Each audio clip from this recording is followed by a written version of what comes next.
Buenos días con todos y todas. Les doy la bienvenida a una nueva sesión de análisis de coyuntura que Desco organiza cada semana, hoy martes 22 de julio del 2025. En esta sesión vamos a conversar sobre la política exterior y la interoceánica, y para ello nos acompaña hoy Alberto Adriansen. Él es sociólogo por la Pontificia Universidad Católica del Perú y egresado de la maestría en Ciencia Política del Colegio de México.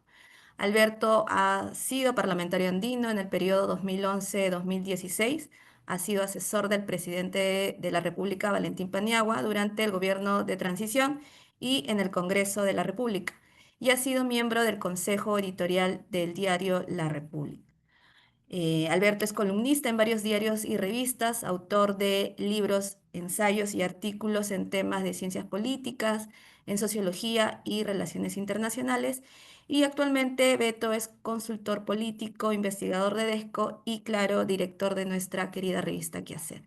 Gracias, Beto, por acompañarnos. Te dejo en el uso de la palabra por 30 o No, 40 gracias. minutos. Yo soy la importante y generosa presentación. ¿Se me escucha bien o no se me escucha bien? Te escuchamos bien, Beto. Ya. Bueno, en primer lugar, buenos días a todas y a todos, y como dicen acá, a todes, ¿no es cierto? Yo lo que quiero tratar no es solamente el tema de la vía bioceánica, ¿no? Sino el problema de la política exterior peruana, ¿no? Porque está nuevamente se reitera una especie de patrón, digamos, ¿no? Porque muy parecido en cierta manera el caso de Chancay, y después diré por qué, ¿no? Y que además nos pone en una suerte de enfrentamiento con Estados Unidos, como después voy a decir. O sea, porque de hecho Estados Unidos no quiere el puerto de Chancay, menos una guía, bueno, si quiere, pero que fuese pues americana pero no China, ¿no? Igual con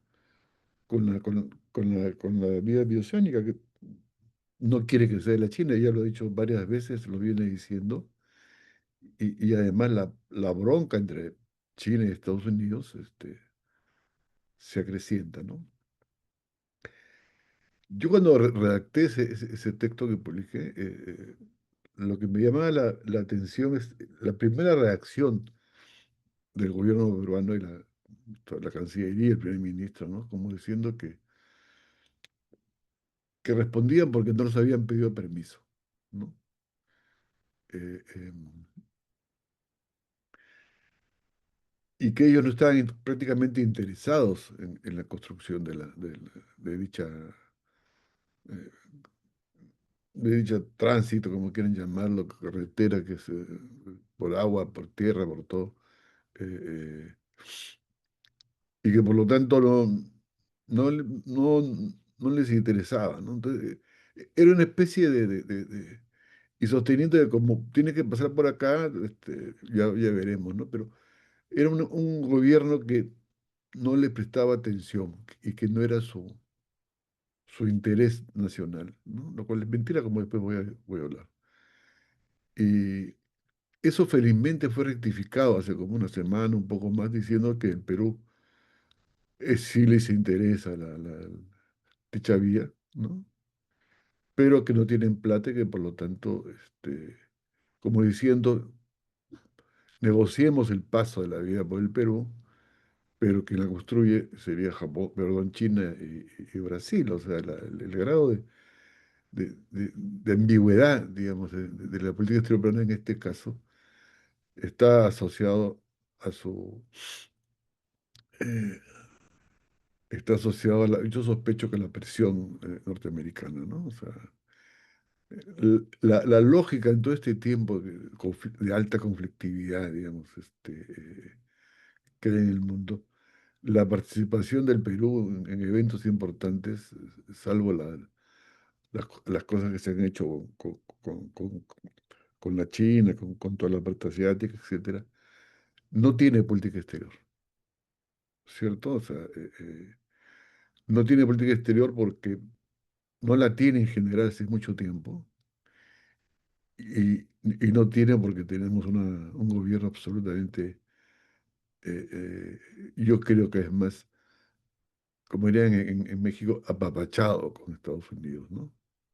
O sea, más allá de, y que no sabe, no sabe qué hacer con el puerto de Chancay, un gobierno que no sabe qué hacer con la propuesta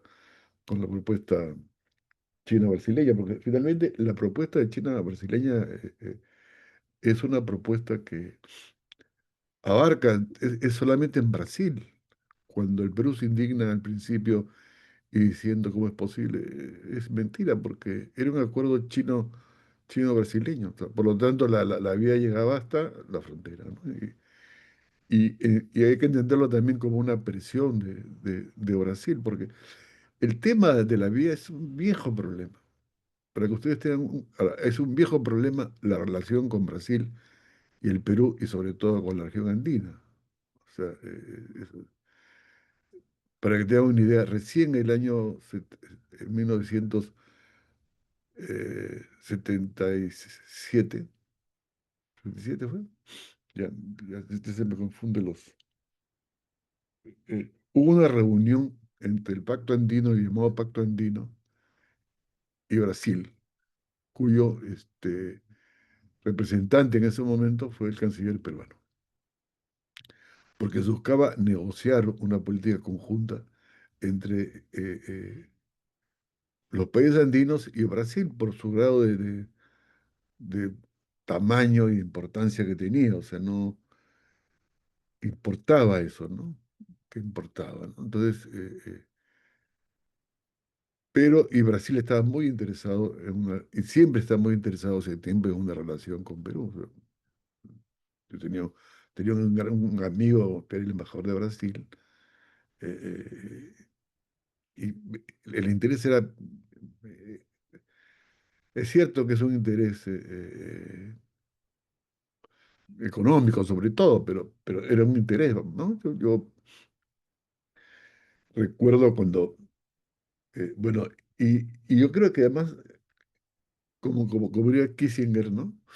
Donde se incline Brasil, se va a inclinar América Latina, ¿no? Y sobre todo América del Sur, ¿no?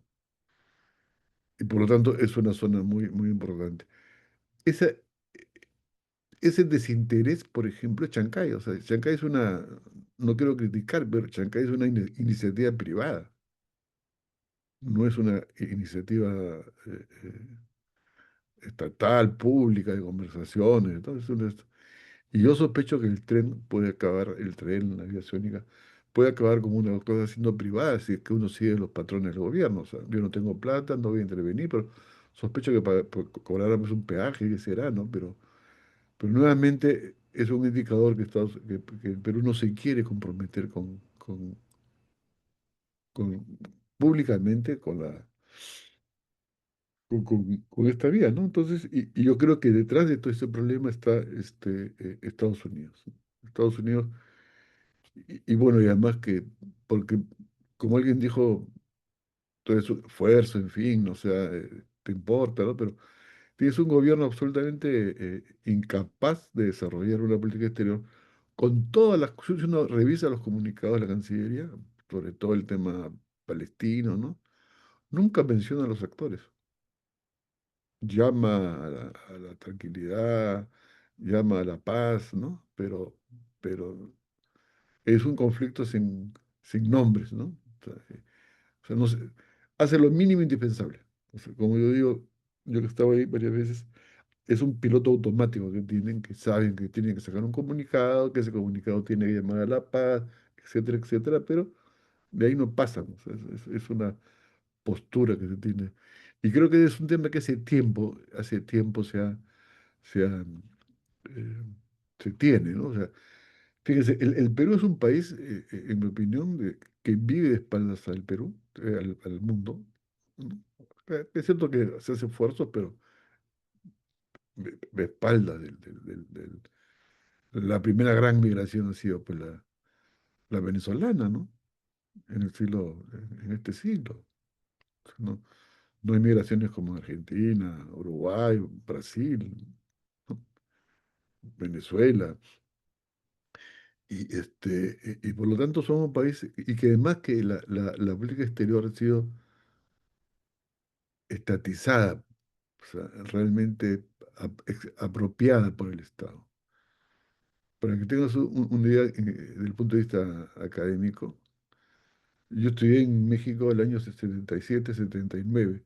Ya existía en el Colegio de México una carrera sobre relaciones internacionales, ¿no es cierto? Además, tú puedes entrar por otros medios a la diplomacia, que no solamente sea la del Colegio de México. O sea, no había una facultad que recién han aparecido sobre política exterior o relaciones internacionales, que no es lo mismo, en el Perú.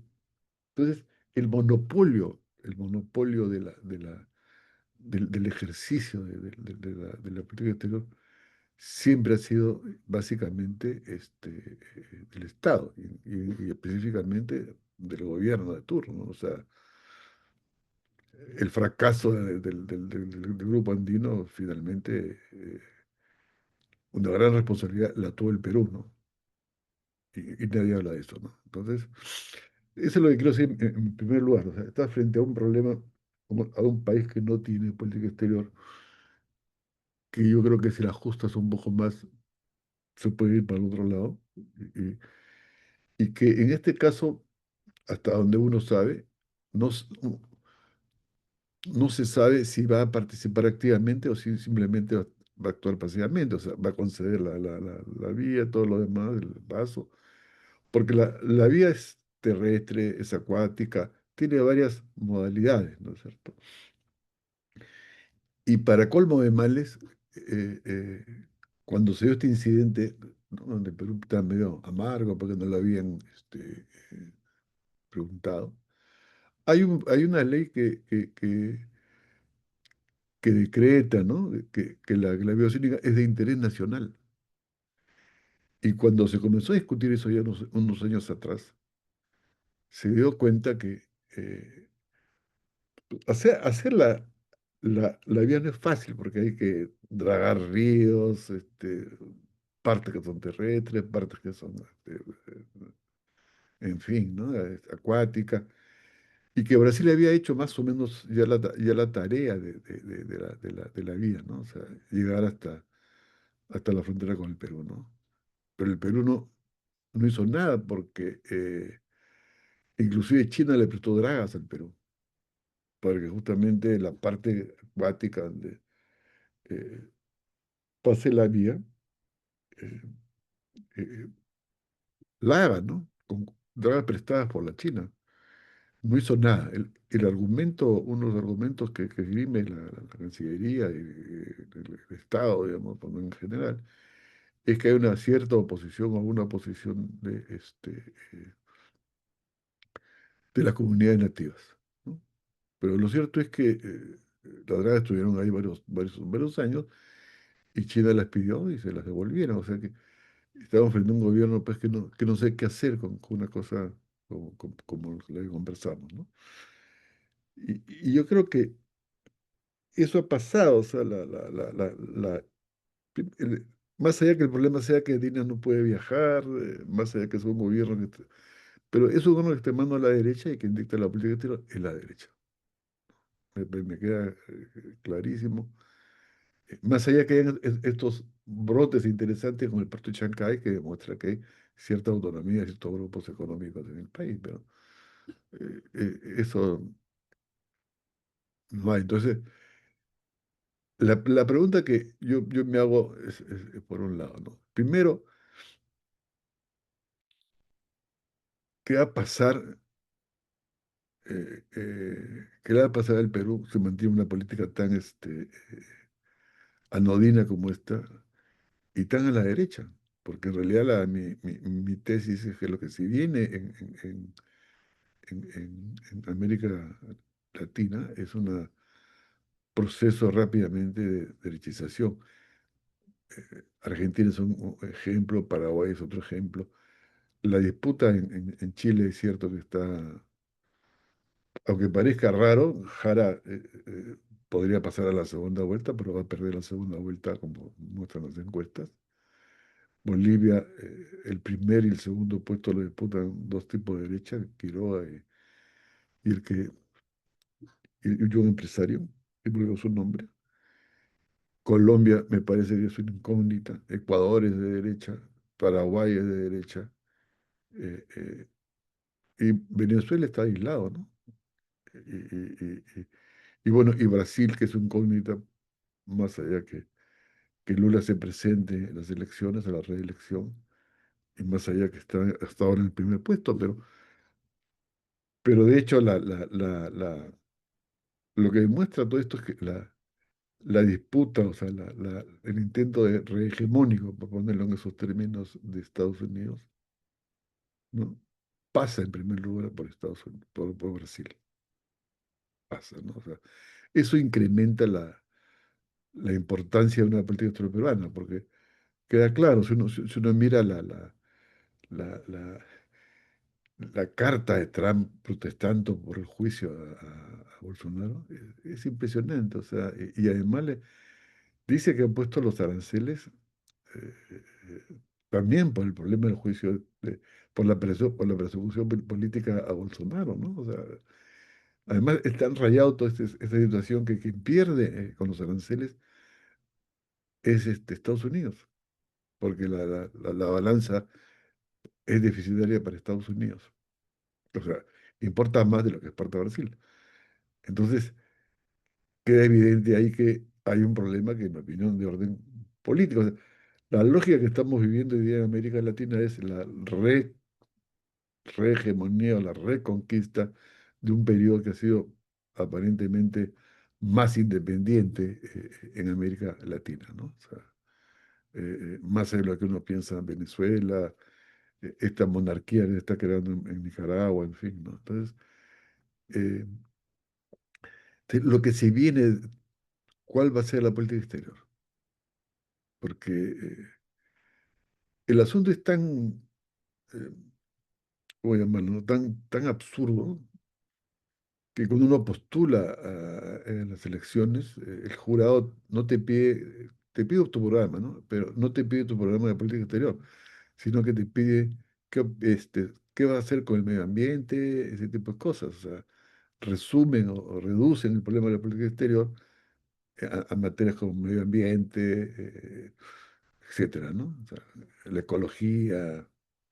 Entonces, somos un país que no mira afuera, no, no sabe qué hacer inclusive acá con los venezolanos, eh, eh, y que ahora va a estar sometido a una presión norteamericana muy fuerte, ¿no? Porque queda claro que Bolsonaro, Trump se va a jugar por Bolsonaro. Entonces, y un contexto donde las posibilidades de triunfo de la derecha como Chile, Bolivia, eh, eh, son altamente probables, ¿no? O sea, lo de Bolivia ya es casi un hecho, ¿no? O sea, y lo de Chile lo que sorprende es el aumento, el incremento del porcentaje de voto de Jara, que viene del Partido Comunista, ¿no? Entonces, pero que finalmente en la segunda vuelta, según estén las encuestas, va a perder. Yo no quiero ser pesimista, pero entonces, ese es el entorno que se nos viene, posiblemente, ¿no? O sea, es el entorno, y que ya no es solamente un entorno de derecha, sino de un nivel, pues, de servilismo, como lo demuestra Argentina, ¿no? O sea, realmente que es impresionante, ¿no? La Argentina, su grado de dependencia, de soberanía, no sé cómo calificarlo, o sea, es impresionante. Entonces, el tema bioceánico es un tema que pasa a ser un tema hiperpolítico, muy importante, porque fíjese, el bioceánico antes pasaba por Bolivia, ¿no? Después se pasó que por primero pasó por el norte también, ¿no? Por Piura, por ahí, ¿no? Por los fosfatos de Bayóvar. Después pasó por Bolivia y ahora pasa por el medio, ¿no? Entonces, no hay todavía una decisión del Perú por dónde debe pasar la vía, ¿no? sea, y han desintegrado a Bolivia y ahora no la integra. Y es una relación bilateral entre Perú y Argentina, y donde la China, que se le ha interesado, es fundamental, ¿no? Entonces, ¿cómo se va a manejar una cancillería de derecha probablemente en este país? O más de derecha. Porque Dina Boluarte pues, no tiene, más allá de irse de viaje, no tiene en su cabeza una política exterior, pero la derecha que puede ganar puede tener un diseño de política exterior, ¿no? O sea, porque va a estas reuniones conservadoras, se une con la gente de ultraderecha, ¿no? Eso puede ganar porque o quien sea, pero lo cierto es que estamos en esa situación en materia de política exterior. Y la izquierda ni suena ni truena, o sea, la izquierda está acostumbrada puedo deciros de récord, tuve una reunión con la gente de la izquierda, pero yo le digo, tienen que tener una política exterior, no con qué países se van a amistar, primero tienen que tener una política exterior, y segundo, deben dejar de ceder seguidismo pues, a los partidos de izquierda, ¿no? O sea, hagan su propio pensamiento, porque la izquierda no tiene política exterior. Antes tenía con el apoyo a la China, a la Unión Soviética, la pelea, la cosa con Cuba, que siempre ha existido, pero tampoco tiene una política exterior. No opina sobre el caso venezolano de la migración. No opina que hayan aparentemente 5 millones de gente fuera, ¿no? Entonces, yo creo que exagerado. No opina sobre los 5.000 millones de dólares que envía las familias afuera, ¿no? Entonces, estamos en ese páramo, en ese desierto en materia de política exterior. Y lo demuestra una vez más el caso de la biociónica, ¿no? De la biociónica. Y como también lo ha demostrado Chancay, que es un asunto privado. O sea, no me extrañaría que acabe siendo un asunto privado entre China, Brasil y Perú. Pero como he dicho, Perú no va a poner plata que sea un asunto de los chinos y los brasileños. Con lo cual me parece que eso va a ser peor todavía. Y por eso la importancia que tiene tener una política exterior. Quienes se han dado cuenta ahora son este frente que han creado los españoles, los brasileños, los uruguayos, y los chilenos y los colombianos, ¿no? Un frente progresista que le llaman, en fin, que es un poco porque saben que o sea, ellos son muy conscientes de lo que se viene. Un gobierno norteamericano realmente, eh, digamos, que se va a meter en todo, ¿no? O sea, está en juego un poco la soberanía, el diseño, y también el diseño de la política exterior peruana, ¿no? Entonces, y eso me parece que hay que ser muy consciente, o sea, no, con unas elecciones donde nadie sabe quién va a salir. Yo he visto una encuesta compleja, larga, este, el que va primero es el cómico que derrota a Keiko y que derrota a Borges, ¿no? Y entonces esa es mi idea, ¿no? Un Perú sin política exterior, como le muestra el caso, lo ratifica el caso brasileño, como lo ratificó el caso de Shanghái. Eh, una, en momentos de incremento de los intentos rehegemónicos, por llamarlo de algún modo, de Estados Unidos, en un contexto donde la preocupación norteamericana sobre la presencia china en América Latina es fundamental. Y eso va a diseñar su política exterior. Fíjese lo que pasó en Panamá, cuando bien subió Trump, ¿no? Y con países que ya no solamente van a tener una política pro-norteamericana, sino abiertamente pro-norteamericana como Milei, que es abiertamente pro-norteamericana, como el de Paraguay, que es abiertamente como Milei. Entonces, y si gana Bolsonaro, pese a que las encuestas favorecen a Lula, también va a ser una política abiertamente pro-norteamericana. Entonces va a estar rodeados Y si gana Katz en Chile, también igual, ¿no? Porque es de la ultraderecha. Y también en Bolivia. Entonces, ese es el entorno que le puede tocar al Perú el próximo año, ¿no? Entonces, y ahí la pregunta que yo me hago, ¿se va a cumplir esta idea que tiene el Perú? Yo no me meto, bueno, inviertan ustedes, discutamos cómo va a ser, pero de ahí no va a pasar, o va a tener una política, eh, bueno, por ejemplo, la primera vía que pasaba por Bolivia estaba pensada para que llegue a Hilo, ¿no? Pues este famoso centro energético y todo lo demás, ¿no? Con el gas. Había todo un proyecto. Tú no sabes qué cosa quiere hacer, cuál es la política del Perú. No, no tiene la política. Entonces, y no tiene porque no quiere confesar o no quiere decir que va a ser en alianza con la China. Entonces, juega y dice, ¿no? Entonces, ese es en resumen mi punto de vista, ¿no? O sea, un país a la deriva que se expresa en la política exterior, un país que no tiene capacidades de-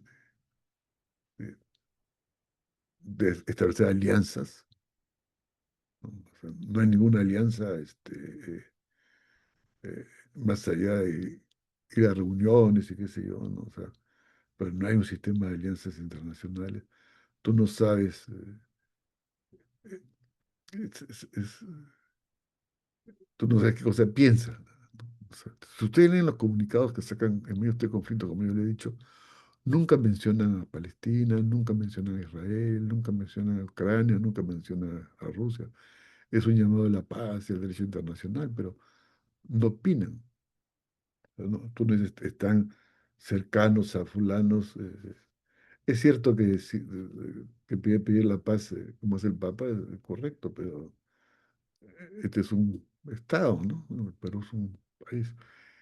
Entonces, yo sí creo que se viene, la política exterior va a ser parte de la decadencia que yo llamo, que va a haber en el país, ¿no?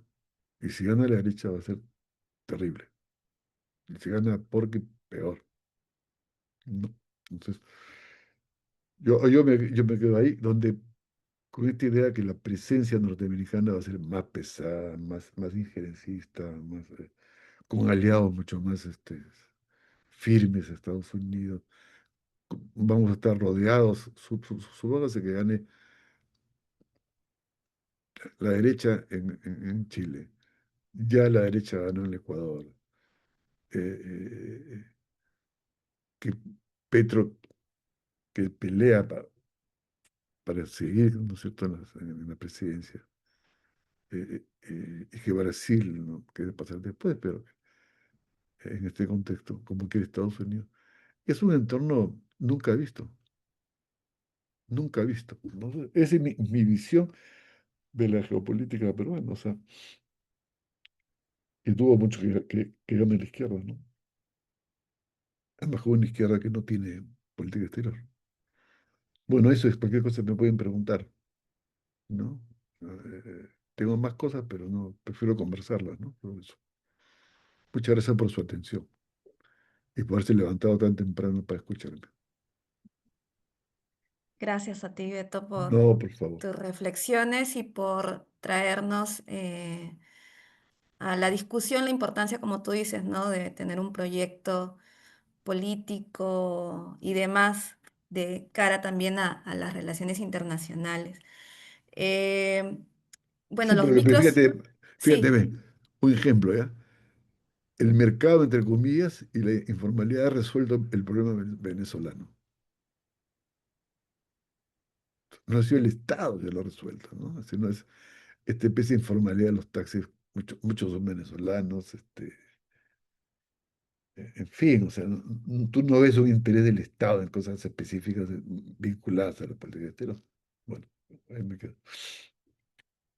Beto, ya están dejando preguntas por el chat. Los micros están habilitados. Si tienen consultas, comentarios, pueden levantar la mano o abrir sus micros.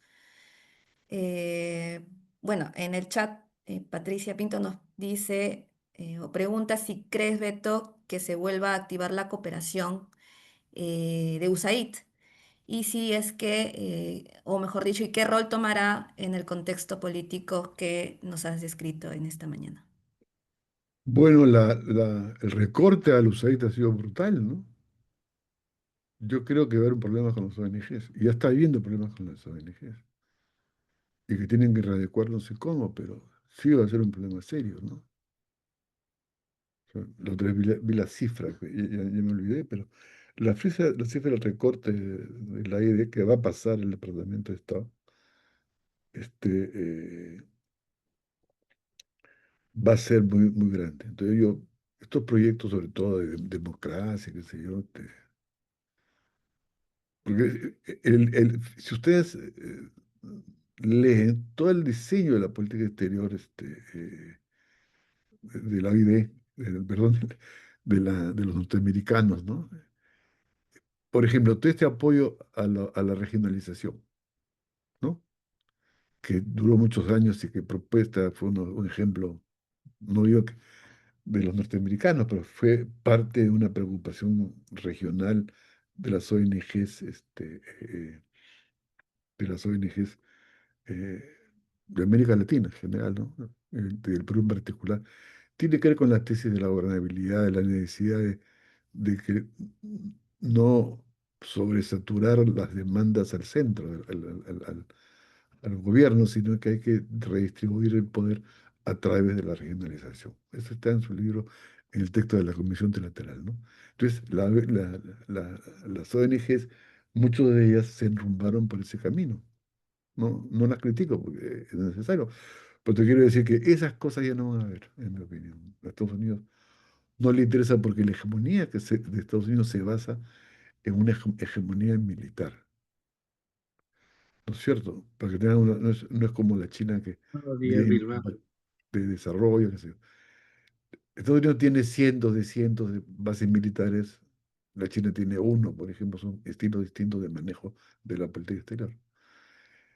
Entonces, yo sí creo que hay que pensar otras cosas, ¿no? En materia de ONG, ¿no? O sea, no se me ocurre qué cosas, pero va a ser un problema. Y Estados Unidos y Trump está decidido a seguir recortando la ayuda a la idea y todas estas cosas, ¿no? Mm. Gracias, Beto. Ariela, adelante. Ya, gracias, Jocelyn, y gracias, Beto, por tu presentación. Mira, interesante la mirada que haces de América Latina. Yo también comparto esto de el escenario en Bolivia. Yo creo que va a ganar la derecha, en Chile igualmente, en Colombia también. Ahí no veo la campaña es muy fuerte, ¿no? Ujú. Y en medio de esto viene el tema que nos ocupaba, ¿no? De central, digamos, que es el corredor ferroviario, su viabilidad, la posición del Perú frente a eso. Mira, a mí me llama la atención que se haya podido construir el puerto de Chancay.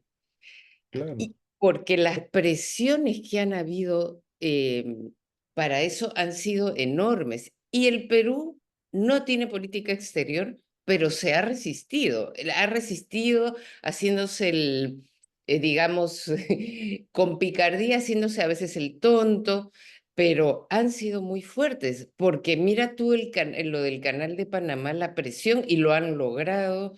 Estados Unidos no solo ha decidido que Panamá renuncie a ser parte de la franja y la ruta de la seda, a que China deje algunas, venda parte de sus concesionarios y a que además cambien la tecnología 5G de Huawei por una de un país occidental, cristiano, esas cosas, ¿no?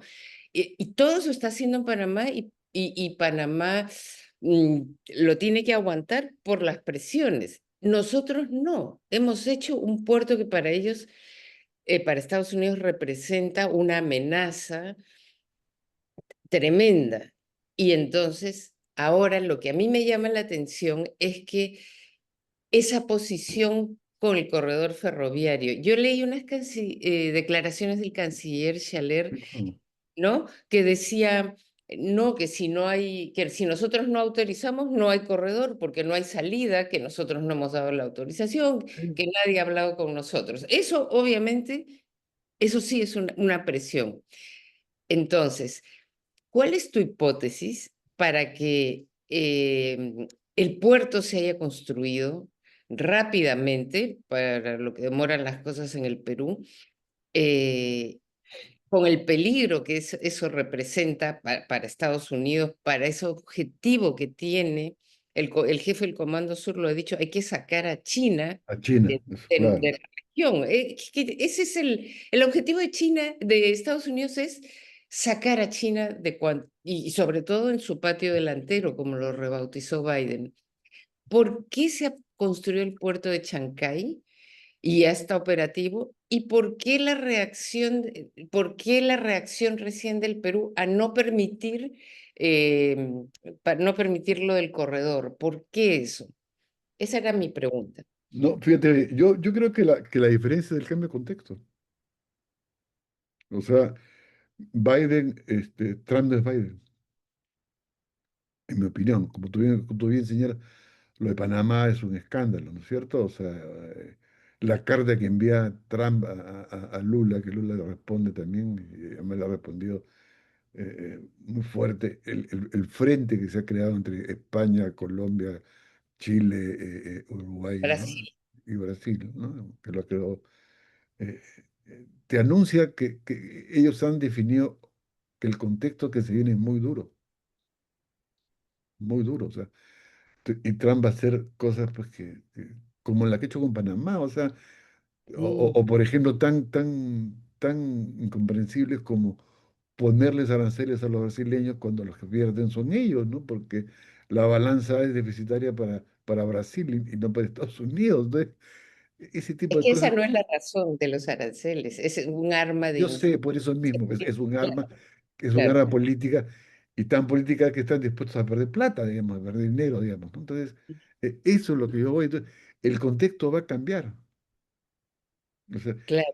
y vas a tener a un adversario que está Mm. dispuesto a cualquier cosa, Ujú. ¿no? Entonces, tu hipótesis, claro, el corredor no se hace porque las presiones son más fuertes. O digamos, le ponen trabas, nos disparamos en el pie porque a nosotros también nos conviene, más allá de que toda actividad productiva tiene un impacto ambiental, pero Así es, siempre así es, hay que hacer el así es. análisis costo-beneficio.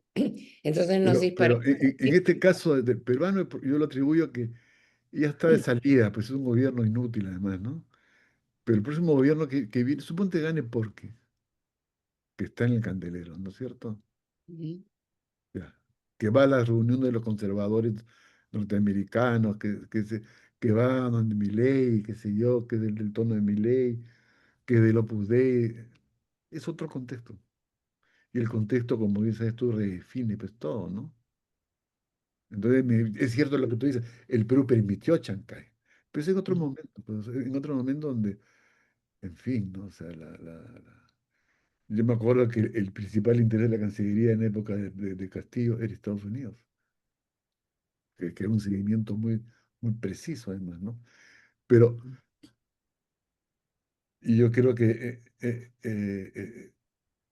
Estados Unidos está dispuesto a cualquier cosa. Ujú, Además, ujú, y yo creo que inclusive mi visión un poco tan pesimista, que podríamos ver la caída de Cuba, ¿no? ¿No? Entonces, exacto. dése cuenta de ese contexto, o sea, el contexto va a definir qué vamos a hacer frente a ese contexto. Sea de derecha, izquierda, la derecha va a ser un desastre, pero ya, inclusive sea progresista, ¿no? ¿Cómo va a actuar en ese contexto? ¿No? Mm, Y el caso de la vía ferroviaria, como llamas tú, es sintomático porque es un sí, es un no. Primero rechazan, se ponen, no me han avisado, qué sé yo, cuando en realidad no tienen por qué avisarle.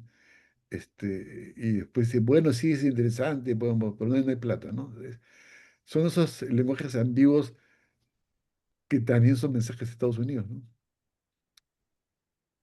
Sí, y ¿no? además la posición del Perú, de la Cancillería en la cumbre que hubo en el cuarto foro China-CELAC, Sí. que fue en Pekín, y allí fue el canciller Xaler. Y a mí me parecieron sus declaraciones, y yo dije, pucha, lo van a echar al día siguiente, porque él dijo eh, que Estados Unidos se había dado la vuelta, que no había mirado a su patio trasero durante del gobierno de Trump, de Biden, y que ahora se sorprenden de que haya una presencia china, esos flujos, esas inversiones, ¿no? Como justificando. Claro que lo dijo en China, pero sí, pero bueno, yo creo que se han manejado diplomáticamente, porque Pues son, diplomáticamente a veces no es no tener una posición y tú hacer lo que te conviene. Eso también es diplomacia, ¿no? no, Eh, es que es así la diplomacia peruana, pero te das cuenta, sí, lee los comunicados sobre Ucrania o sobre Palestina, te das cuenta que siempre está con la paz, o los derechos humanos, no, en fin. pero en Pero Palestina siempre Perú tiene, el Perú tiene la posición de los dos estados, no, no es, sí, pero tampoco digamos, hace nada, no ¿no? habla Por de ejemplo, genocidio, eso sí es cierto, en la pero no, época de Castillo se intentó hacer no es una embajada que le llaman en Palestina, ¿no? Tiene otro ujú, nombre. Y no, nunca se hizo, por más que se presionó y qué sé yo. O sea, o sea, ujú, entonces está teóricamente con la gente, o sea, los diplomáticos no son sonsos tampoco, ¿no? Hay algunos sonsos, pero generalmente están más o menos, tienen un rollo.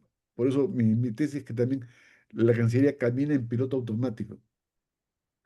Entonces sabe cómo responder frente a cada hecho, etcétera, etcétera, pero no tiene una proactividad, no tiene una iniciativa.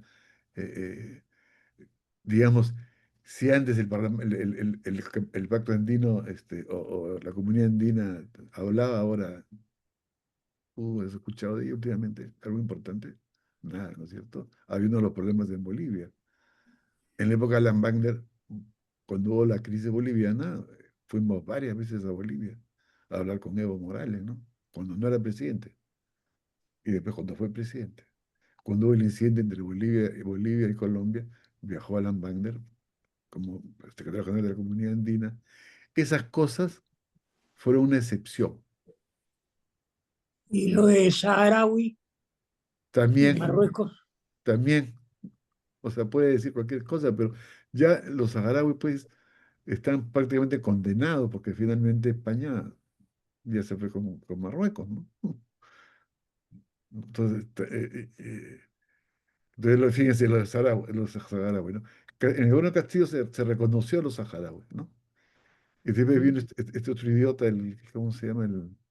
Que fue canciller por poco tiempo, y, re- y rompió relaciones, y rompió relaciones con los saharauis. Y eso está, nadie sabe qué ha pasado, está en el limbo más o menos, ¿no? Porque antes había por lo menos un representante saharaui acá, ¿no?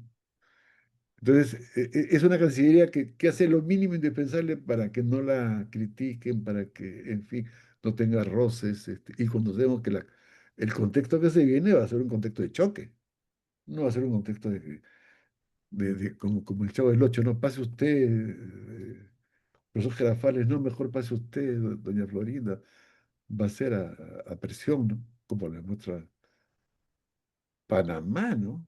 O lo demuestra el comportamiento de Milei o el de Paraguay, que en las relaciones, en las votaciones de la OEA, vota contra el género, en fin, conservadora ultranza, etcétera, etcétera. Eso es lo que voy. Entonces, depende de quién va a manejar la política exterior. Y si la maneja, pues este cómico, ¿cómo se llama? Que va primero en las encuestas. Que me olvidé su nombre. Carlos Álvarez. Álvarez está primero en las encuestas. Yo he visto una súper encuesta. ¿En serio está primero en las encuestas? Sí, está primero en las encuestas, ¿no es cierto? Y le gana a Keiko y le gana a Porky,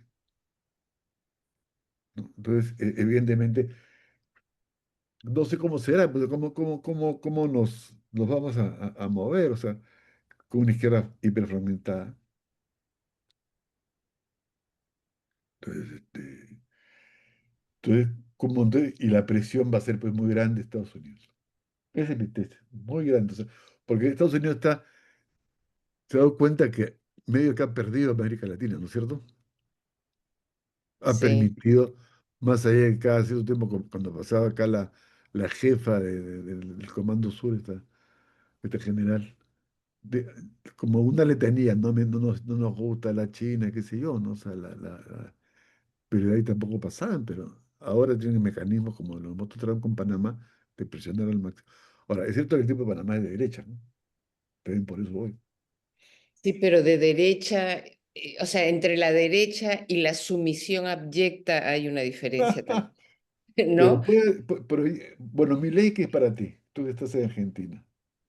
No, él es de una sumisión abyecta, pero fíjate que hacen negocios con los chinos. Está bien, pues, pero Eh, Pero sí, en política, en lo que es marcar la línea frente a Israel, frente a Rusia, em, frente al, como es, esos pedidos que hacen en la Comisión de Derechos Humanos de las Naciones Unidas de claro.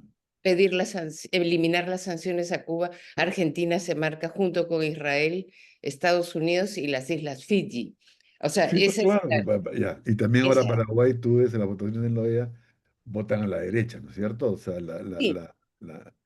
Entonces, es otra derecha además la que está saliendo, ¿no? No es la derecha antigua. Es una Ah, derecha muy sí, agresiva, sí, más agresiva. mucho más agresiva. Pero algo bueno a favor de lo que tú has señalado, de lo que nos espera y todo eso, es que yo creo que Trump va a perder legislativas, las elecciones de Ojalá. medio término. Sí. Esas las va a perder y no tanto por su complicidad en el genocidio en Gaza, ni por pedirle a Panamá que renuncie a tal, ni por lo que hace con Brasil, su interferencia, injerencia y chantaje condenables bajo todo punto de vista y la CELAC no es capaz de, ni la CELAC ni los Claro. BRICS han emitido un comunicado contra una violación a un país. Eso es lo que está haciendo Claro, Estados nadie ha condenado o ha opinado sobre Panamá, por ejemplo, ¿no? Unidos. No, nadie ha dicho Y nada, nadie pero ha reaccionado, salvo Lula, de la carta que le envía Trump a Lula, ¿no? Para sí, pedir prácticamente la libertad de Bolsonaro, ¿no? O sea, y la sí, aplicación de sanciones a Brasil tiene que ver con el problema de Bolsonaro, o sea, como el propio Trump lo ha dicho, ¿no? O sea, eso nunca ha exactamente. existido.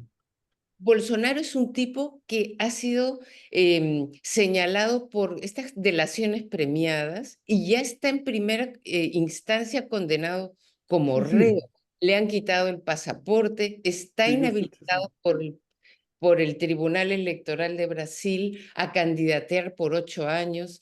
Entonces, ¿cómo un país puede meterse en otro a decir que no, que hay que amnistiarlo? O sea, que eso Así es. es. Pero más que por todo eso, que eso tiene reacciones en Estados Unidos, como, no sé si han visto un artículo de Paul Krugman en el New York Times, no, en su blog, que dice que lo que ha hecho Trump con Brasil merece un juicio político. Eso es uno. Y lo otro que quería decir es que Trump va a perder las elecciones, no por lo que Ojalá. hemos señalado, sino por el caso Epstein, que eso está generando Ah, un quizá, ruido.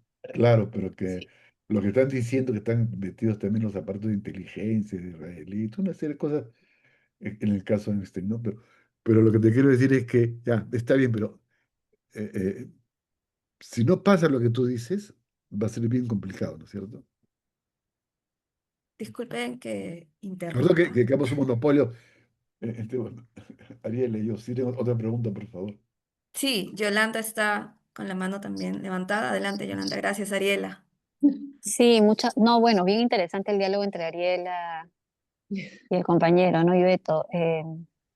Bueno, muy desolador lo que se presenta, ¿no? Lo que comenta Beto, o sea, bueno, es lo que sucede, es la realidad que vivimos, la realidad nacional, internacional, pero yo quería terminar con alguna alternativa de salida que pudiéramos impulsar o que pudiera formar parte de nuestras narrativas como desde la izquierda, ¿no? Yo soy una mujer de izquierda, que pudiéramos impulsar, ¿no? Este viejo anhelo cooperación y del fortalecimiento de la región en América Latina y particularmente del sur parece que es una ilusión, pero yo quería preguntarle a Beto, acaban de hablar de la CELAC y que bueno, casi casi tampoco tiene mayor poder de incidencia ni tampoco mucha claridad en sus planteamientos, aunque Petro ha destacado realmente en todas sus intervenciones, en las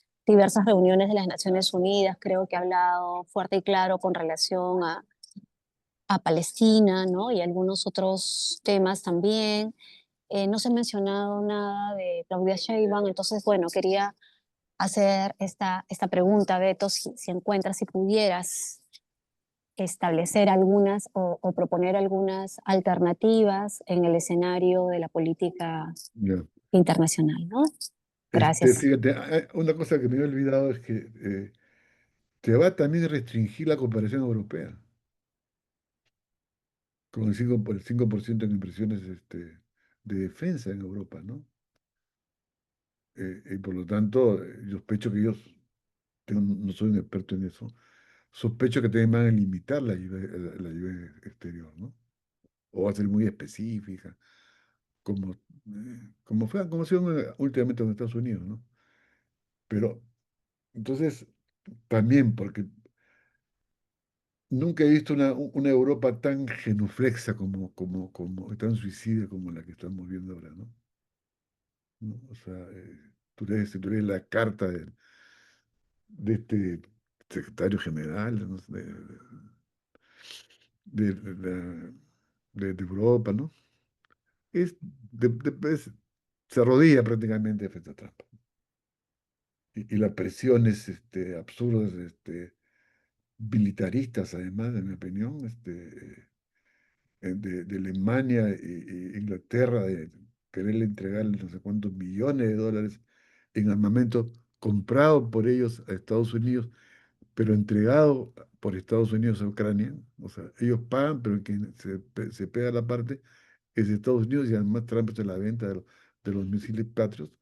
Evidentemente te demuestra que ahí también hay una corriente muy fuerte de prácticamente subordinarse a Estados Unidos. ¿Verdad? Sí, claro, los alemanes, los franceses, que han tomado cierta distancia, ¿no? Inglaterra, Italia, todos ellos, y España que patalea, ¿no? Que ha creado este frente que me parece muy interesante que seguirlo con Brasil y con Petro, con Boris, que ya se va, en fin, ¿no? Entonces, yo creo que la primera cosa que yo haría es, como, como lo he dicho en otros sitios, tenemos que tener una política exterior. Tenemos que, para mí, hay que pensar antes de actuar. Entonces, hay que pensarlo, ¿verdad? Que acá no discutimos mucho, no pensamos mucho, pero estamos en la obligación de diseñar una cosa distinta, ¿no? Pero si tú estás interesado y desesperado por la curul, no vas a pensar, ¿no?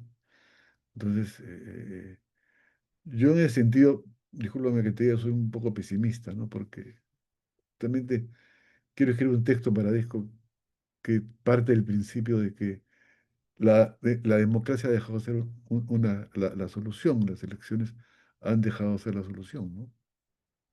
Esta idea, este imaginario que implanta Vizcarra cerrando el Congreso, tú pensando que un nuevo Congreso va a ser mejor que el anterior, fue todo lo contrario, ¿no? O sea, y creo que el próximo Congreso va a ser todo lo contrario. Porque estamos en un momento absolutamente interesante, ¿quién se da cuenta? El problema minero no es el problema de los mineros ilegales, artesanales, no son, o sea, no es solamente ese problema, para ponerlo en esos términos, ¿no? Los ilegales. El problema que por segunda vez se presenta como un dilema en el país es el tema de la propiedad. Si tú te vienes a pensar, lo que estamos discutiendo, como se discutió en la época velasquista con la reforma agraria, es el tema de la propiedad. Y ahora tienes ya no unos arrendires que son liberados por Velasco, ¿no es cierto? Ahora tienes gente que tiene billete y que quiere tener propiedad. Y esa propiedad atenta contra este, las concesiones mineras de las grandes empresas. Entren ustedes yo tengo la data sobre cuántas concesiones tienen los mineros, eso es otro problema, pero tenemos que cambiar el foco. Entonces tienes un grupo económico que está haciendo política en el Congreso, ¿no? Que tiene mucho dinero y que lentamente se está conformando pues una especie, como diríamos, de protoburguesía, ¿no? Entonces, ese momento es tan complejo como lo maneja, que por eso no tenemos un relato, como se dice ahora, más o menos organizado. Porque, entonces, por eso digo, tenemos que pensar nuevamente, repensar nuevamente, ¿no es cierto? El país.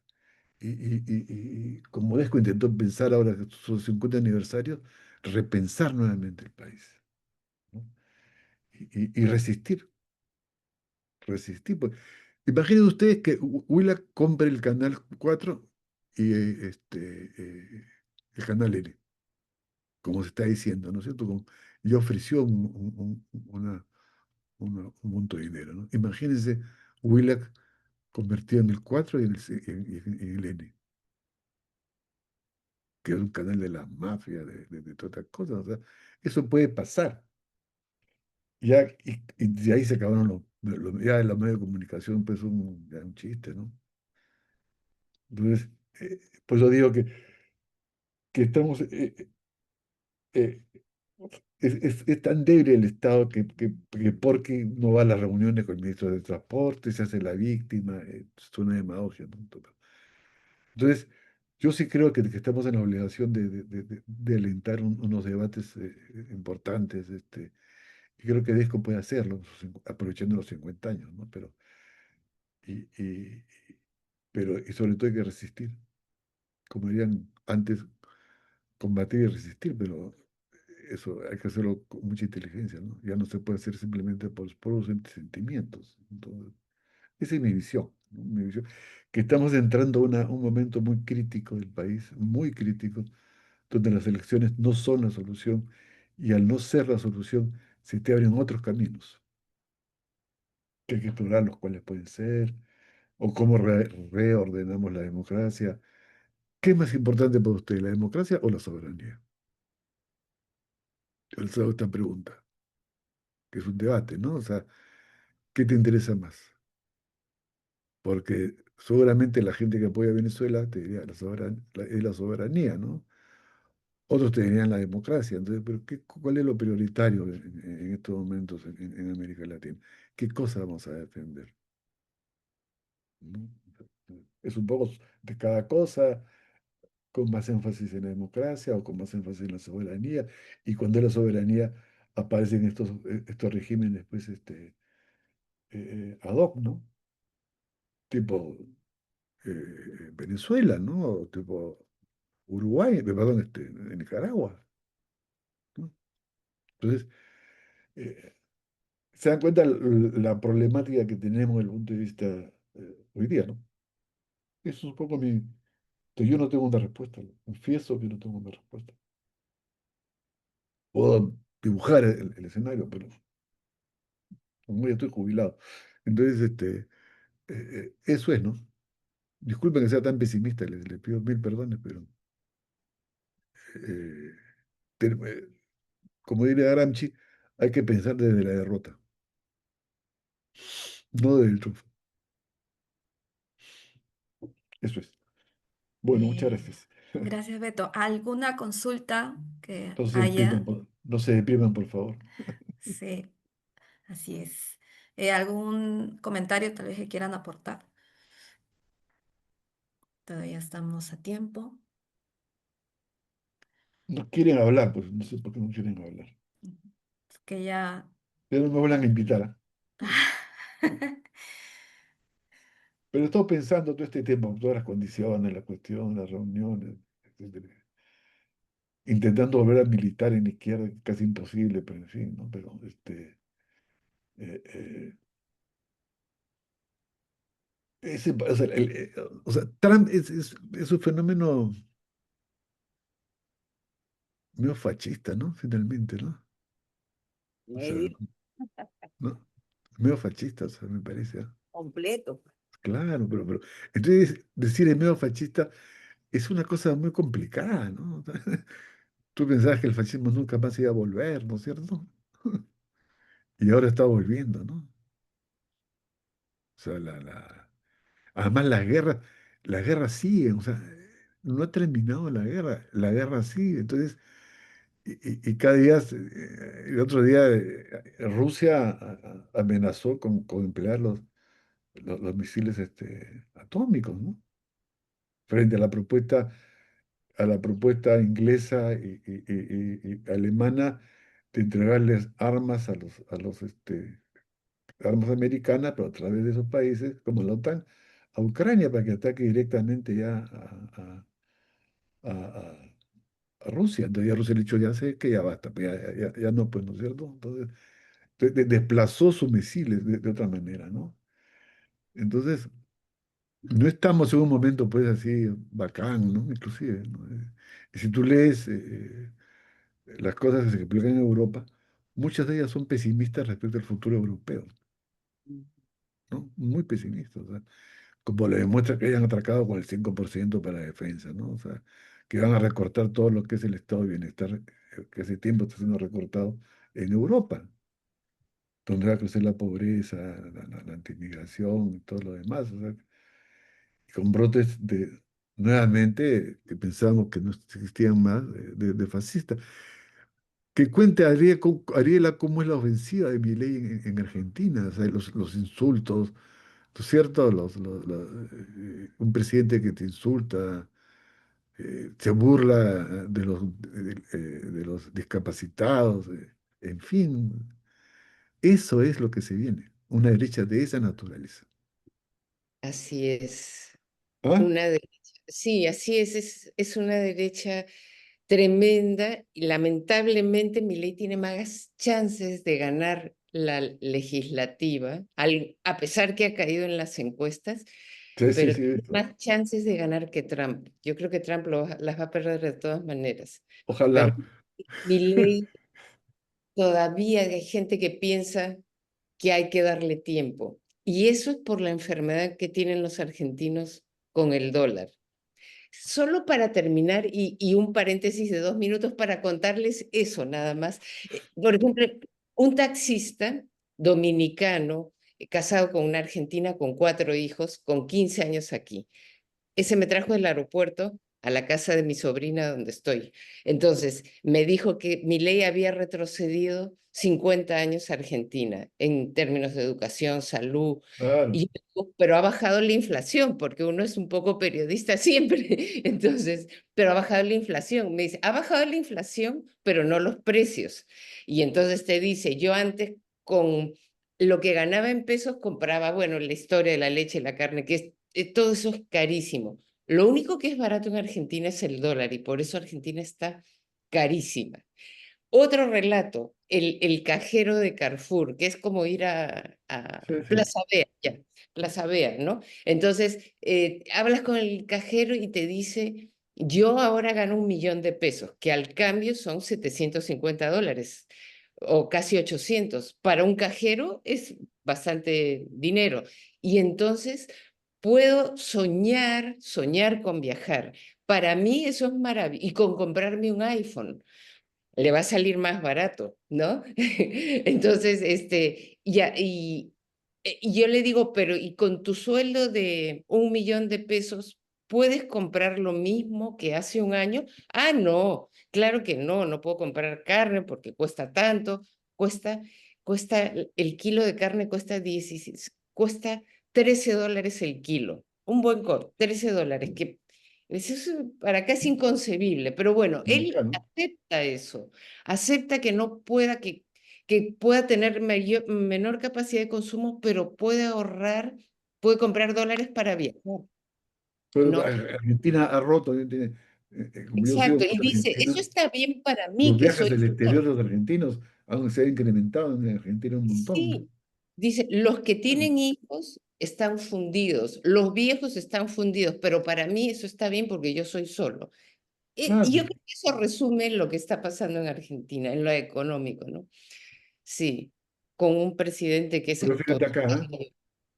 Yo tomo taxi grosero. porque yo ya he renunciado a manejar auto, ¿no? Ujú. Tomo taxi y hablo mucho con los taxistas, ¿no? Entonces, a las veces que tomo el taxi, ¿no? Un taxista puede ganar 4.000 soles mensuales acá, ¿te das Sí, cuenta?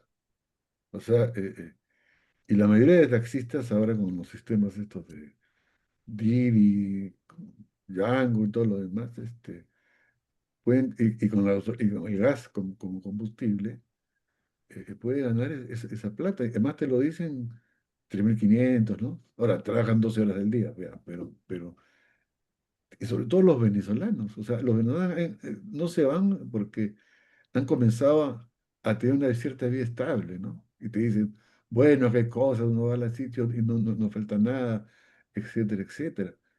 Entonces, ahora, se cobran carros y los carros chinos han bajado los precios de los carros en el país, ¿no?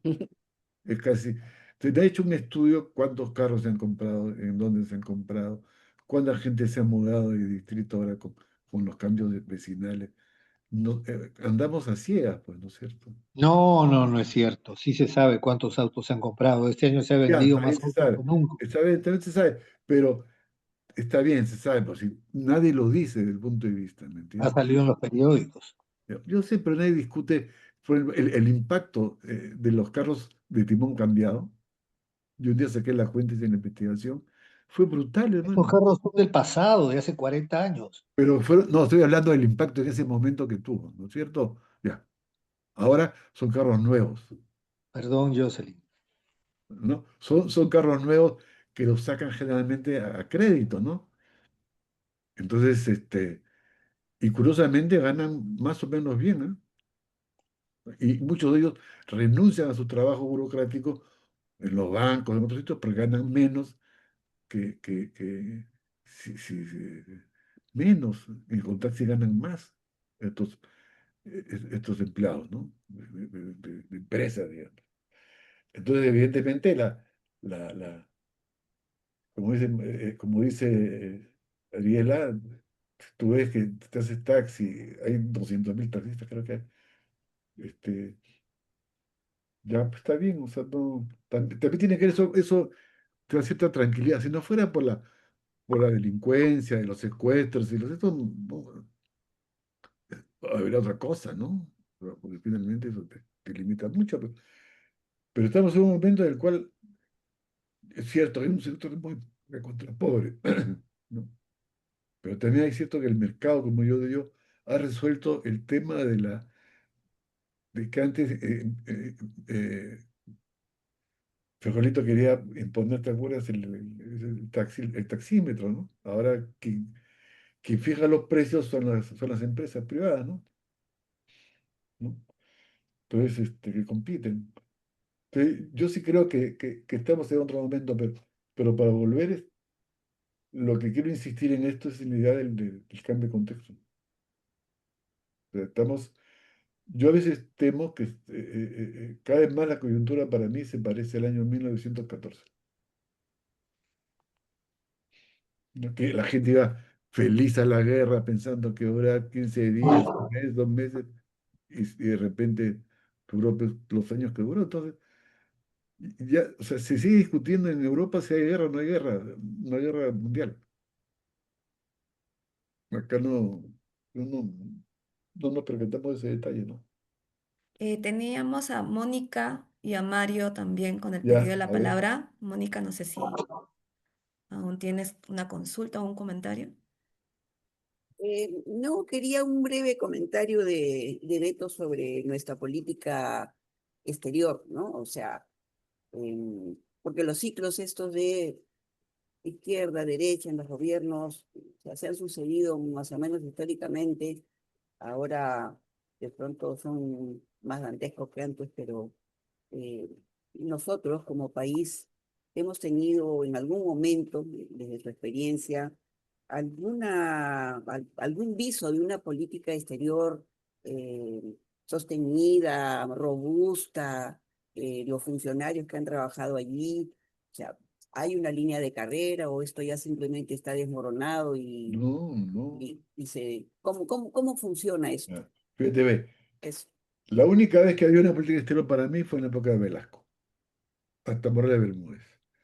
Ahí como, y un poquito al principio con Belaúnde, ¿no? Y el comportamiento que tuvo el Perú frente a la guerra de las Malvinas.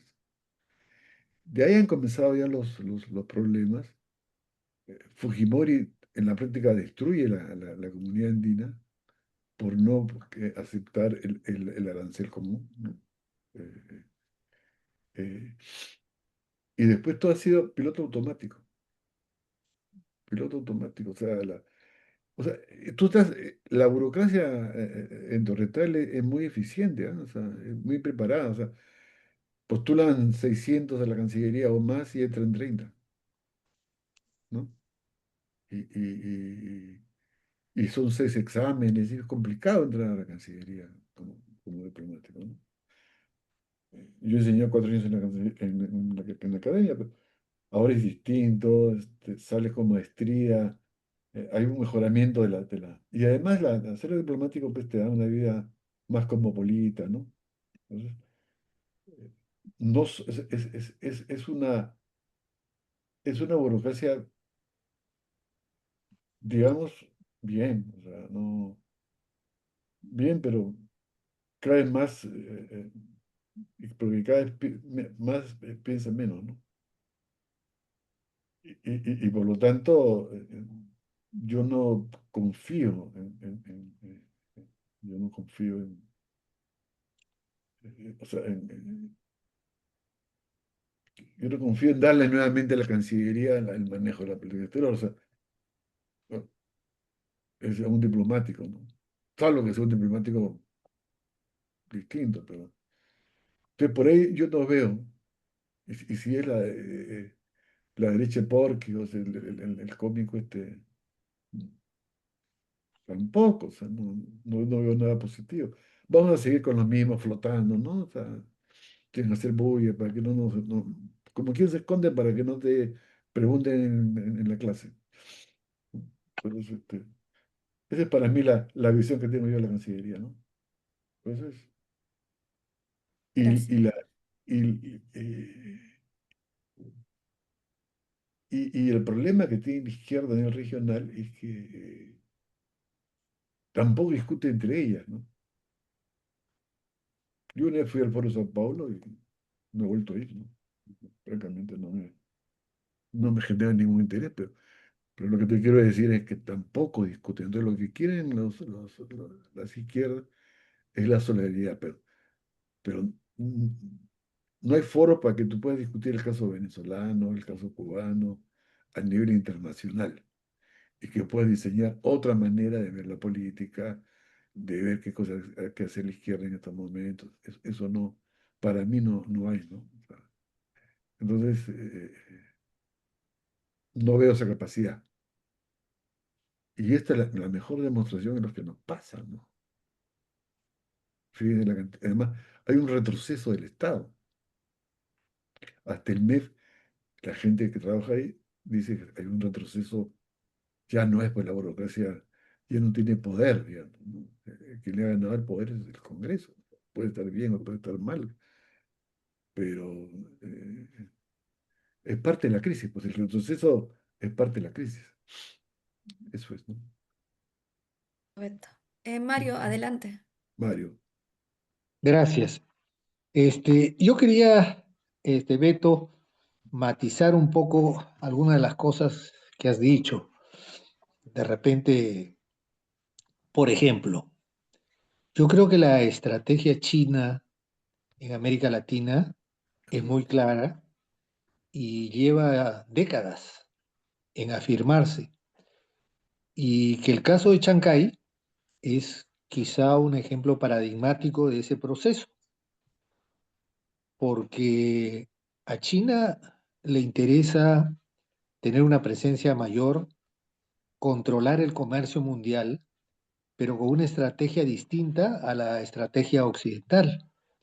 Y en ese sentido, si bien Chancay tiene una formalidad de empresa privada y tiene como estrategia también a importantes socios nacionales que son los que han ayudado a que se consolide ese puerto, Lo cierto es que estamos hablando de una empresa del Estado comunista chino instalada en el Perú, igual que las empresas eléctricas o las empresas de gas y algunas empresas mineras importantes que controla el Estado comunista de China en el Perú.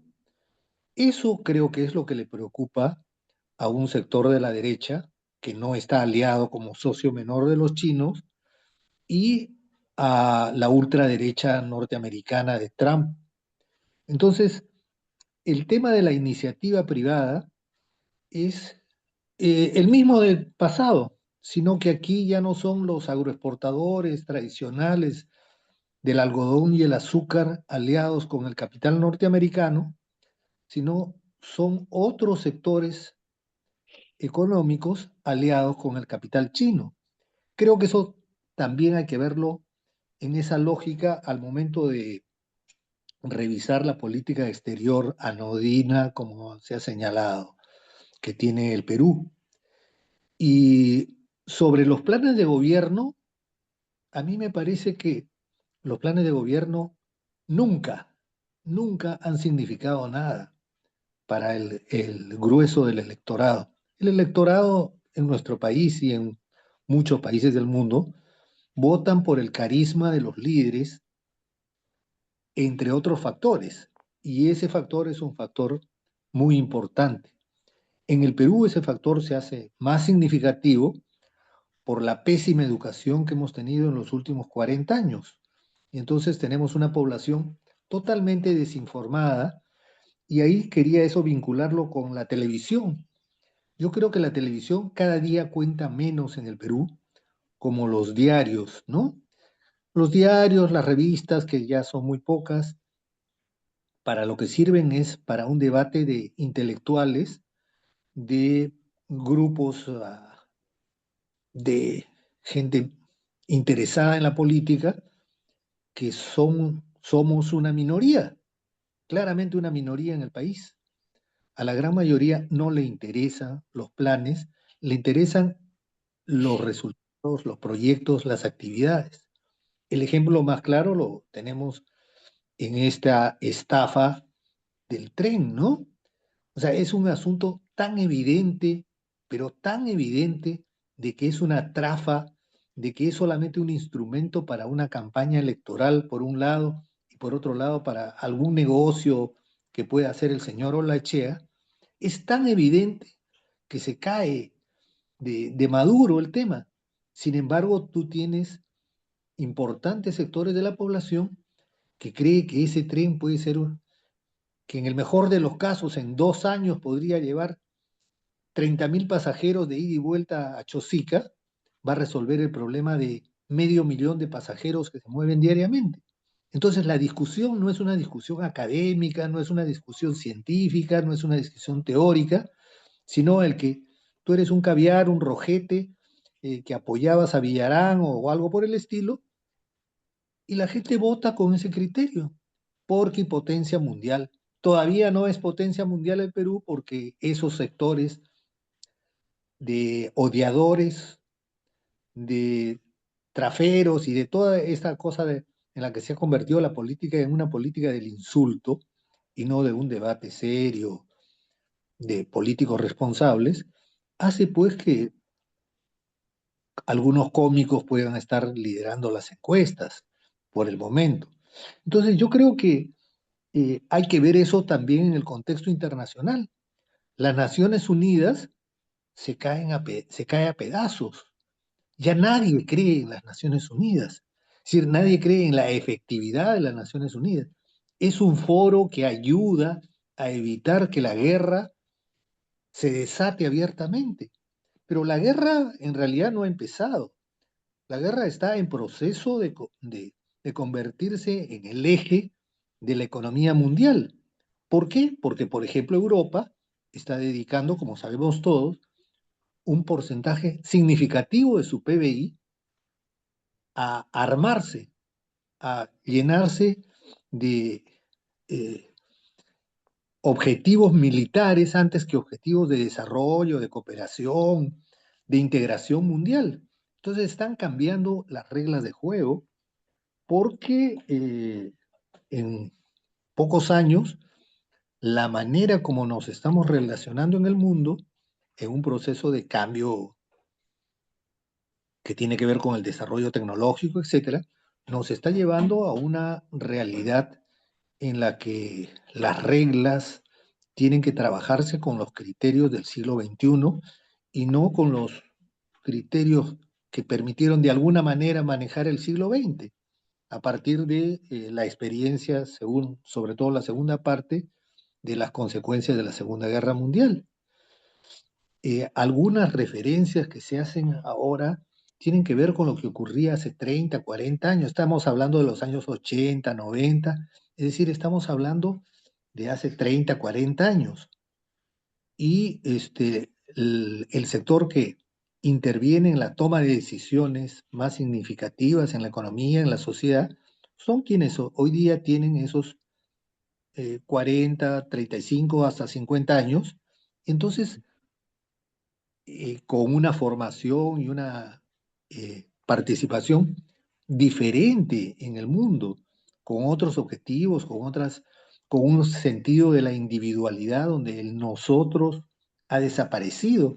El nosotros es una dispersión de pequeñísimos grupos, de miles de pequeñísimos grupos en el mundo que hablan de un nosotros, pero que es un nosotros liliputiense, insignificante, no es un nosotros los latinoamericanos, no es un nosotros el tercer mundo, no es un nosotros los pobres, por decir, es un nosotros de los ricos, que son pocos, es un nosotros de los súper ricos, que son menos, y ellos son los que están manejando el mundo. Entonces, frente a ese diagnóstico, que creo que hay que actualizar, tenemos que formular políticas y estrategias de cómo enfrentar esas realidades. Si no tenemos un diagnóstico claro de cuál es el problema, me parece que va a ser difícil resolver el problema. Primero, el planteamiento tiene que ser claro y me parece que en eso andamos un poco confundidos.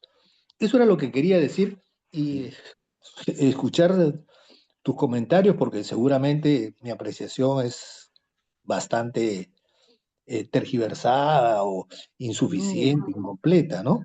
Eso era lo que quería decir. Gracias, Beto. fíjate, Mario, ¿cómo estás? Para comenzar, el rearme europeo es una presión norteamericana. O sea, quien ha obligado el 5% del gasto de defensa en la Comunidad Europea es Estados Unidos. Y eso ha encontrado un espacio en Europa proclive al crecimiento, a la militarización como una forma de resolver la crisis, ¿no? O sea, eso es clarísimo. O sea, y tiene que ver con el surgimiento de una ultraderecha, como quieras calificarlo. O sea, eso en primer lugar. O sea, no. Por eso yo creo que la guerra mundial es posible, sigue siendo una posibilidad. Y por eso la comparo con esta especie de estos nuevos espíritus guerreristas, ¿no? Como fue el año 14, ¿no? Entonces, del siglo pasado. Eso en primer lugar, o sea, no. Dos, yo creo que estamos frente. Trump es otro animal, como diría Tapia, ¿no? Es otro animal, ¿no? Nosotros somos aves, él es mamífero, al revés, como quiera, o sea, es otro animal. Y creo que no, y desconocemos un poco qué cosa es el trumpismo, ¿no? Entonces hablaba con un amigo que vivió años de años en Estados Unidos y lo que me decía es que el trumpismo es así, o sea, la cultura trumpista es anterior a Trump, digamos, ¿no? Va a poner en esos términos. Entonces,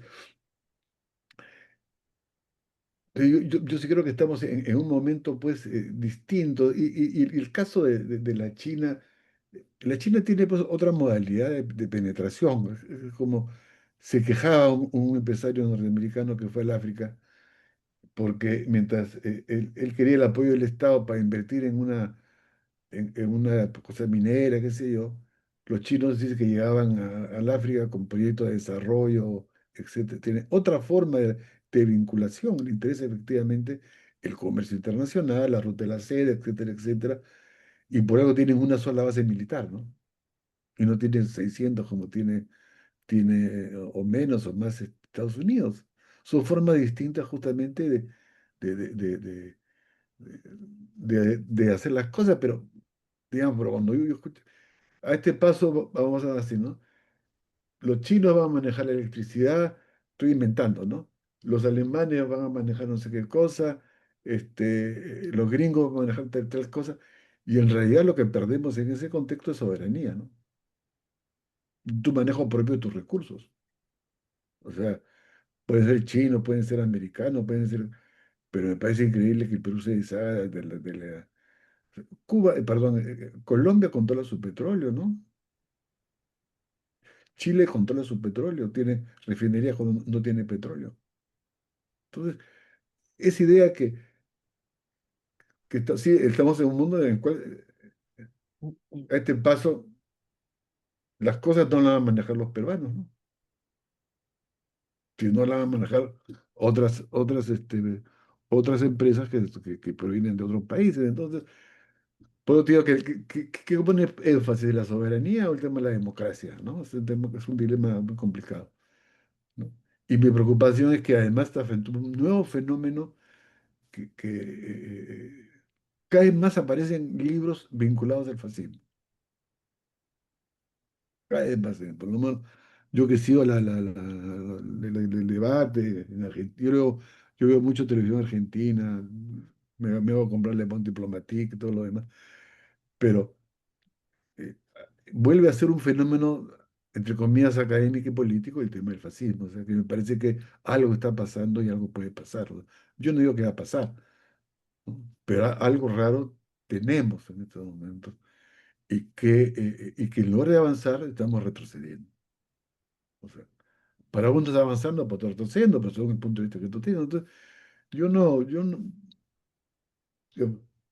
es que sea pesimista porque me gusta ser pesimista, sino porque veo que las condiciones materiales no son las mejores, ¿no? O sea, eh, no son, o sea, cuando tengas un país, cuando ayer hablaba con unos amigos chilenos para que vean cómo es Chile, ¿no? Que son los editores de LOM, este editorial en Chile, que estuvieron en mi casa, este, eh, han editado 80.000 libros en no sé cuántos años en Chile.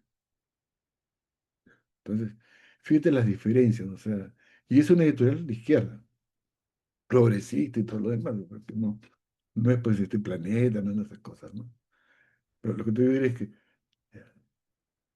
entonces, la pregunta que yo me hago, ¿qué cosa podemos hacer con un país como el nuestro, ¿no? Que está en un proceso de transición muy complicado, que emerge una nueva élite política en el país, como se demuestra el caso minero. Lo que pasa es que no tienen intelectuales, y lo que tienen son mafiosos, ¿no? En el Congreso. Y entonces me parece que sí, o sea, yo soy muy consciente que la China es distinta de Estados Unidos, que en fin, todo el mundo, ¿no? Pero estoy en esa postura que no es lo mismo, pero es muy parecida, ¿no? No alineada, ¿no? O sea, no alineada. Es cierto que el no alineamiento es otra cosa muy distinta, que surge con el nacionalismo árabe y todo lo demás, etcétera, etcétera, pero que tienes que administrar la política exterior bien, pero tuya, propia. Tener claro lo que quieres en la política exterior. No dejar que las corrientes privadas te lleven donde pueda. O sea, la telefónica ha sido comprada por Clarín, creo, ¿no? Los argentinos. Este, ya, entonces, esa es mi visión. O sea, digamos, ¿no? Esa es mi visión. O sea, no trato de exagerar las cosas, pero en algunos casos me parece que las mismas cosas que vemos son exageradas, ¿no? O sea, que no hemos visto antes, ¿no? No hemos visto. Nadie imaginaba. Les recomiendo que vean esta serie que está dedicada al que fue presidente en Argentina, que se murió. ¿cómo se llama este presidente argentino que fue 2 veces, que era peronista, que Menem. impuso, Menem, ya. Es una caricatura de Menem. Y entonces la pregunta, como sea, conversar con un amigo, han hecho una caricatura a propósito para mostrar cómo es posible que eso pueda triunfar, ¿no? Entonces, Menem era un corrupto, ¿no? Además, cómo hace la campaña. Y entonces, tratando de mostrar que a la gente no le ha gustado mucho, pero yo descubro que así es un poco la caricatura, ha reemplazado a la política, digamos, ¿no? Estos personajes tipo Menem, tipo Milei, ¿no es cierto? O estos personajes duros, Noboa en Ecuador, que es el hijo de uno de los tipos más ricos del Ecuador, ¿no? Que su padre postuló 3 veces y perdía 3 veces, regalaba refrigeradoras, cocinas del papá, ¿no? Entonces, yo trato de tratar de describir, o sea, no quiero, todavía no quiero, y en el Perú me parece que lo que estaba, como tú bien dices, el tren es una estafa, ¿no es cierto? Realmente es una estafa y una ganancia para alguien, ¿no? Total, porque es un testaferro de este francés que es dueño, pues, de la práctica del tren de Machu Picchu y todo lo demás, que es uno de los tipos más ricos del mundo, ¿no?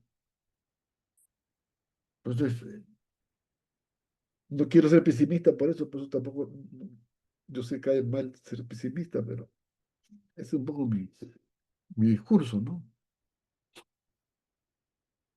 Yo, tú, Mario, que vives ahora que estás viviendo en Barranco, es un caos, da ganas de tomar un paracaídas y irte volando, ¿no es cierto? Entonces ya, en fin, ¿no? Entonces, pero te digo que hay un problema que hay que discutirlo seriamente, ¿no?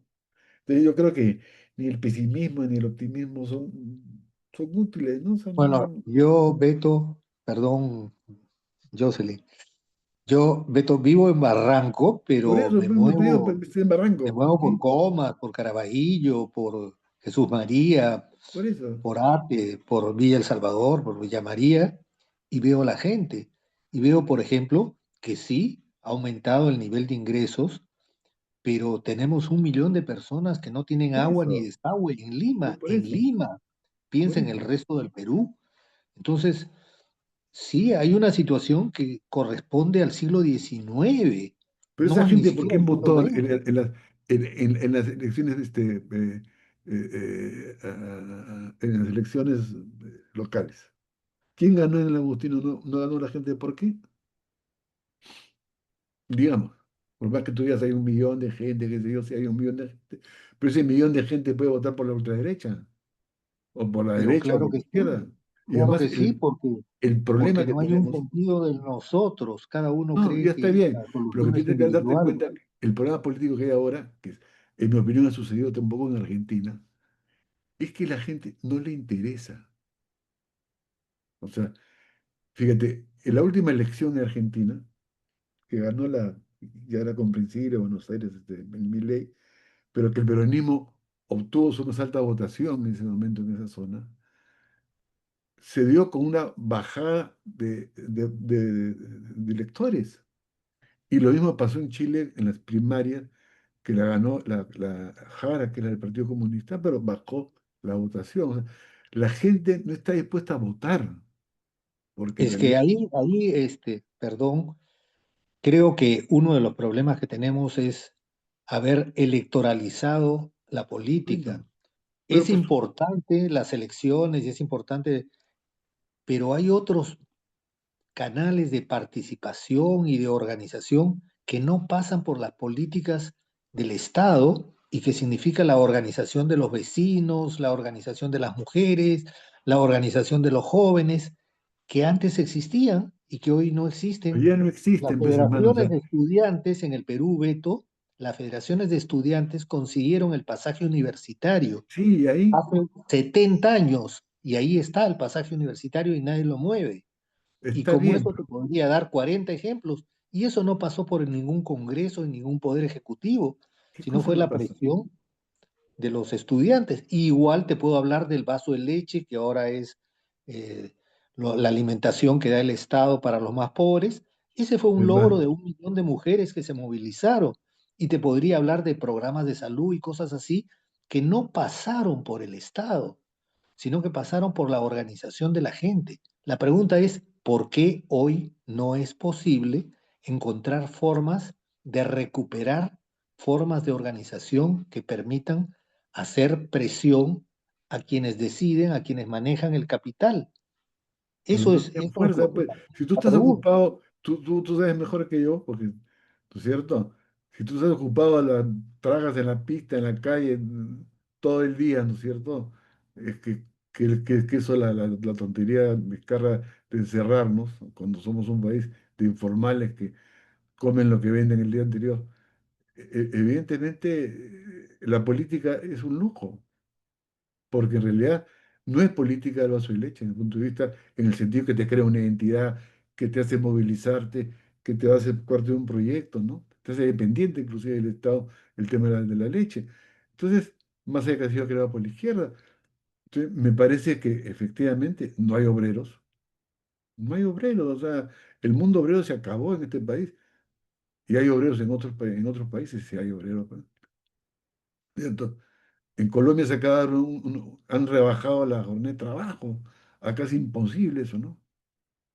Porque se va la informalidad bien, y qué sé yo, etcétera, etcétera. Entonces, la informalidad es un invento desde el punto de vista de la burguesía para incorporar a la gente a la sociedad, pero incorporarla de una forma distinta a como ellos viven, ¿no? Es otro mundo, ¿no? Eso es otro mundo, ¿no? O sea, entonces, y además mundos que rozan a veces, ¿no? Pero no, yo creo que hay avances muy sustantivos en eso, y en eso hay que fijarse, la plata que hay en este momento, qué hacer con las economías que disputan territorios hoy día a las grandes empresas mineras, porque eso es la política, ¿no es cierto? Desde mi punto de vista, o sea, una Lo política. último que te quiero decir, en el tema de los pequeños mineros y la minería informal, el asunto de fondo para mí es la discusión de la propiedad de las concesiones. Por eso mismo, eso lo O sea, lo acabo que de está decir en también, cuestión es, tenemos derecho a la tierra para pero usarla no es como su suelo. minería, como la tierra para usarla en la agricultura. Fíjate, O sea, Mario, una reforma minera como una reforma agraria. Nadie habla de una reforma minera, ni de la yo estoy izquierda. hablando últimamente sobre eso porque he sacado la data de cuánto tiempo, cuántas concesiones hay en el país mineras. Y he dicho que el problema central hoy día es la propiedad. Como en la época de Velasco, el tema central fue la propiedad de la tierra, ahora es la propiedad del subsuelo y las mineras. Y por lo tanto está frente a un conflicto mayor, porque atañe directamente a la propiedad privada, que no es juego, ¿no es cierto? Que está a la base del capitalismo, ¿no? Eso es lo que yo sostengo, o sea, y que a diferencia de la época de Velasco, tú le verás a los peones, a los arrendiles, como quieras calificarlo, pero ingresaban en condiciones muy pobres, no sabían leer ni escribir, en fin, y poco a poco han ido formando las cosas. Ahora tienen plata, y tienen plata para hacer lobby en el Congreso o para comprar congresistas, tienen un rollo, qué sé yo, etcétera, etcétera. Me parece que la cosa ha cambiado. Y en lugar de estar discutiendo si son legales, ilegales, informales, artesanales, hay que poner el tema central, que es el tema de la propiedad. Y les recomiendo que entren ¿cómo se llama? Cooperación, ahí están todos los datos de las concesiones mineras. ¿No? Esto es lo nuevo que hay, eso es lo nuevo que hay, pues, desde mi punto de vista, ¿no? Es lo nuevo que está emergiendo un nuevo grupo social. Hace tiempo, ¿no? Pero el Congreso ya es otra cosa, ¿no? Desde el punto de vista cultural, étnico, social, todo lo demás. Bueno, muchas gracias. No, gracias a ti, Beto, y a quienes han participado en esta mañana. Como ya se ha ido expresando, bueno, sí, es Disculpe que cierto. sea tan pesimista, ¿no? No, no te preocupes, más bien esto nos ayuda justamente a evidenciar una vez más esta carente de visión de país que tenemos, no solamente a nivel político, sino también en otros espacios. que integre, como también lo han dicho, esta necesidad de una política exterior y sobre todo de cara a, a un contexto en donde hay un avance muy notorio de una agenda internacional ultraconservadora y antiderechos también, ¿no? Y bueno, y cabe la pregunta a nosotros como país también, ¿qué papel asumimos en ese escenario?